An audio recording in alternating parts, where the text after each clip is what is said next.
ายดีพี่น้องพอกันแล้วสองสาวสลวนนะวันนี้สาวสลวนสิมารีวิวสวนเนาะบางอันก็งามบางอันก็เหียนไปหมดเนาะงัวเขากินส่วนตัวนี้นะงามเฮาเด็ดให้มันปงเนาะให้มันปงกิ่งงามขนาดเขียวค่ะเฮาเด็ดจุ่มใบกุดๆออกแล้วก็มันโป่งขึ้นมามันก็งามแต่เฮาบ่ได้คอยมาเด็ดเนาะพวกมะเขือเฮานี่มะเขือใบงามเลยเพราะว่าอันนี้ผักหอมป่นมันหอมลาบมันงามกว่านะก็เลยบ่ค่อยงามมะเขือเฮาอันนี้ก็ว่านางแคเขียวขนาดเฮาใส่พุ่น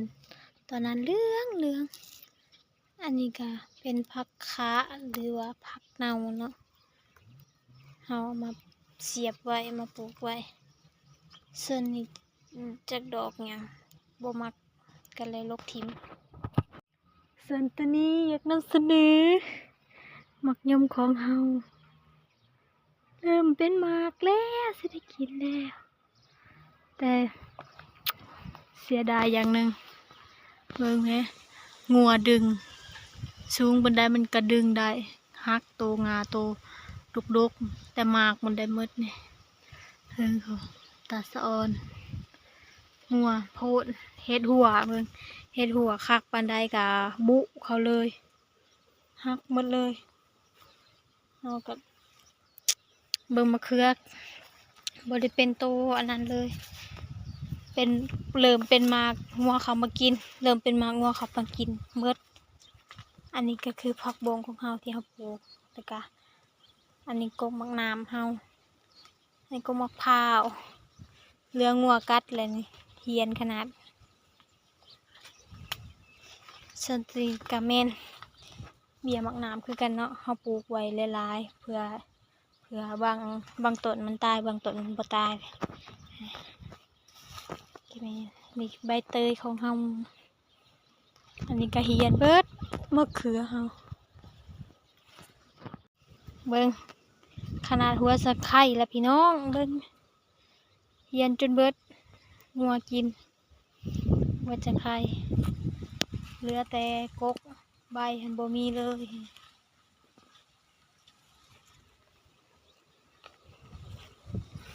ส่วนตัวนี้ก็เหยียบมันบ่ได้กินแต่ว่ามันเหยียบเนาะหากมันก็งามอยู่เริ่มงามแล้วดอกของเฮาก็งามเด็ดกกนั้นอันนี้เป็นผักแพรว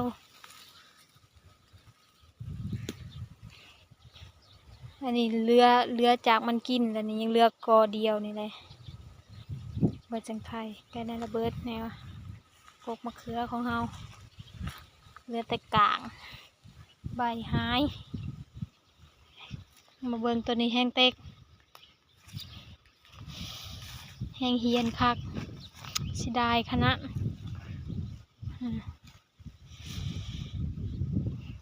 มะเขือปวมเป็นมาก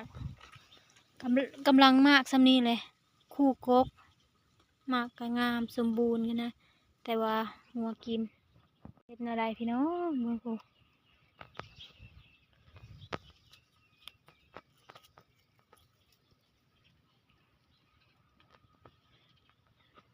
เรือตะกุกพี่น้องเอ้ยเรือจากมันกินเลยนี่จังเรือจังได้ซ้ำนี่มากก็ได้ส่วนมะเพชรเฮามันกิน2กกเอาปิดใบออกเนาะให้มันอันนั้นบำรุงหมากอย่างเดียวอาหารมาใส่หมากอย่างเดียวเนาะ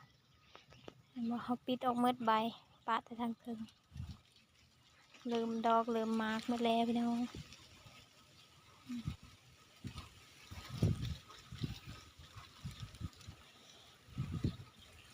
ส่วนผักหอมนี่กะงัวบริกินแต่ว่าไก่ตอดยังเหลือซ้ำนี่ เฮียนเฮียนหางมักทัวเฮากะเหลือแต่หางมักทัวก็เมดงัวกินมักบัวก็เบิดส่วนตัวนี้มันบ่เห็นหัวจังไข่ตัวนี้หัวจังไข่เก่าแต่ปีแล้วนี่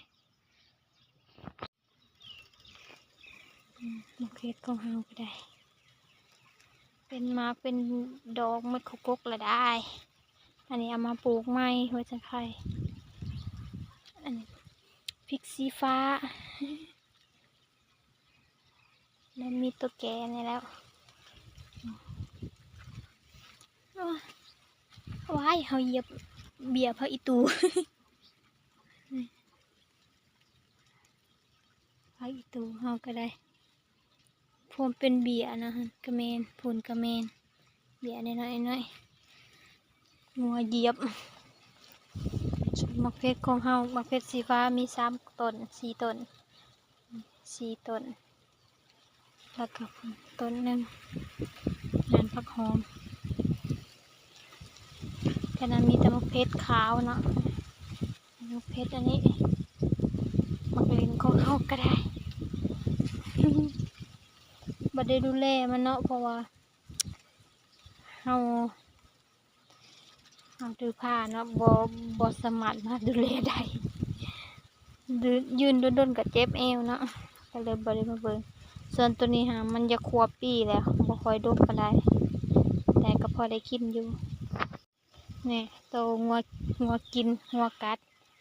เริ่มปงใหม่แล้วตัวนี้บ่ได้กินมันกัดเอาไปเมิดเลยได้พี่น้องนี่มันปงใหม่ได้แตกกิ่งขึ้นมาใหม่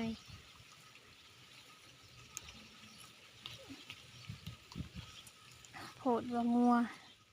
กินทุกอย่างอีหลีงัวนี่เห็ดหัวซำใดกับบ่อยู่นี่ก็คือการยังเหลือหมากเดียว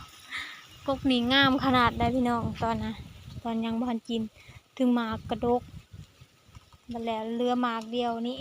เสียดายขนาดเป็น2 หมากนี่เป็นดอกเป็นหมากมันกกแต่ว่ามันบ่ค่อยงามปานใดเนาะเพราะว่าเฮาบ่ค่อยมาดูแลมันเนาะตัวนี้ก็เป็นดอกเลย